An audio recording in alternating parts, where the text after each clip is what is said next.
guys, welcome back to my channel. ಇವತ್ತು ನಮ್ಮ ತಮ್ಮನವರು ಊರಿಗೆ ಬಂದಿದ್ದೆ. ಅವನ ಜೊತೆ ಗಾಡಿಯಲ್ಲಿ ಹೋಗ್ಬೇಕಾಯ್ತು. ನೋಡಿ ಯಾವ ತರ ಕಾಟ ಕೊಡ್ತಾರೆ.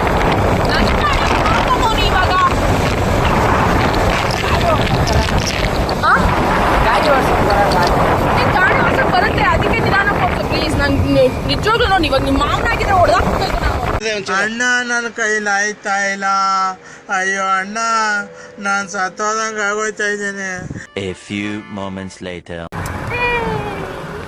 ಅವ್ನ ಗಾಡಿ ಹತ್ತಕ್ಕೆ ಭಯ ಅಂದಿದ್ದಕ್ಕೆ ಅವ್ನು ಬೇಕಾಗಿ ಹತ್ತಿಸ್ಕೊಂಡು ನನಗೆ ಫುಲ್ ಭಯ ಎಕ್ಸ್ಬಿಟ್ಟ ಬೇಕಾಗಿನೇ. ಮತ್ತೆ ಮನೆಗೆ ಬಂದು ನಮ್ಮ ತಮ್ಮನ ಬ್ಯಾಗ್ ಪ್ಯಾಕಿಂಗ್. ಏನಪ್ಪಾ ಅಂತಂದ್ರೆ ನನ್ನ ತಮ್ಮ ನಾಳೆ ಕಾಲೇಜ್ ಹೋಗ್ತಾ ಇದ್ದಾನೆ. ಅಂದ್ರೆ ಅವ್ರಿಗೆಲ್ಲ ಹಾಸ್ಟೆಲ್ಗೆ ಹೋಗ್ಲಿಕ್ಕೆ ಎಲ್ಲ ಪ್ಯಾಕಪ್ ಮಾಡ್ತಾ ಇದೀವಿ. ನಮ್ಮ ಮಮ್ಮಿ ಕೈಲಿ ಆಗಲ್ಲ ಅಂತ ನನ್ನ ಕರ್ಸಿರೋದಕ್ಕೆ ಒಂದ್ ಕಡೆ ಆಲ್ರೆಡಿ ಪ್ಯಾಕ್ ಮಾಡ್ಬಿಟ್ಮೇಲೆ ಆಮೇಲೆ ನನಗೆ ಮತ್ತೆ ಅನ್ಪ್ಯಾಕ್ ಮಾಡಿಸಿ ಅನ್ಲೋಡ್ ಮಾಡಿಸಿ ಮತ್ತೆ ಪ್ಯಾಕ್ ಮಾಡಿಸ್ತಾ ಇದಾರೆ. ಈ ಬ್ಯಾಗ್ ಚಿಕ್ಕೋಯ್ತು ಅದಕ್ಕೆ. ಸೊ ಎನಿವೇಸ್ ನಾನು ಪ್ಯಾಕ್ ಮಾಡೋದನ್ನ ನೀವು ನೋಡಿ. ಟಾಟಾ. ಇದ್ರಲ್ಲಿ ಏನೇನೋ ಇಟ್ಬಿಟ್ಟಿದ್ದೀನಿ ಗೈಸ್. ಫುಲ್ ಪ್ಯಾಕ್ ಮಾಡ್ಬಿಟ್ಟಿದ್ದೀನಿ. ಸಾರಿ ತೋರ್ಸಕ್ಕಾಗಲ್ಲ ಇವಾಗ. ಮತ್ತೆ ಸೀಲ್ ಆಗೋಗಿದೆ. ಇದು box guys, lunch box guys. ಒಂದೇನ್ ಗೊತ್ತಾ, ಹುಡುಗಿರ್ಗೂ ಕೂಡ ಇಷ್ಟೆಲ್ಲ ಪ್ಯಾಕ್ ಮಾಡಿರಲ್ಲ. ನಾನು ಕೂಡ ಹಾಸ್ಟೆಲ್ಗೆ ಹೋಗ್ಬೇಕಾದ್ರೆ ಇಷ್ಟೆಲ್ಲ ಪ್ಯಾಕ್ ಮಾಡ್ಕೊಂಡೇ ಇಲ್ಲ.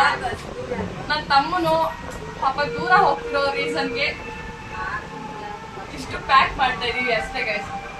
ಗೈಸ್ ಇವತ್ತು ನನ್ನ ತಮ್ಮನ ಬರ್ಡೇ ಸೆಲೆಬ್ರೇಟ್ ಮಾಡ್ತಾ ಇದೀವಿ. ಯಾಕಪ್ಪ ಅಂತಂದ್ರೆ 27 ಅವನ ಬರ್ಡೇ ಇರೋದ್ರಿಂದ ಅವನು 27ಗೆ ಅವ್ರ ಕಾಲೇಜಲ್ಲಿ ಇರ್ತಾನೆ.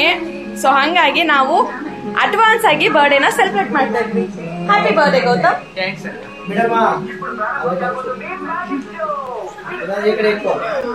God bless you.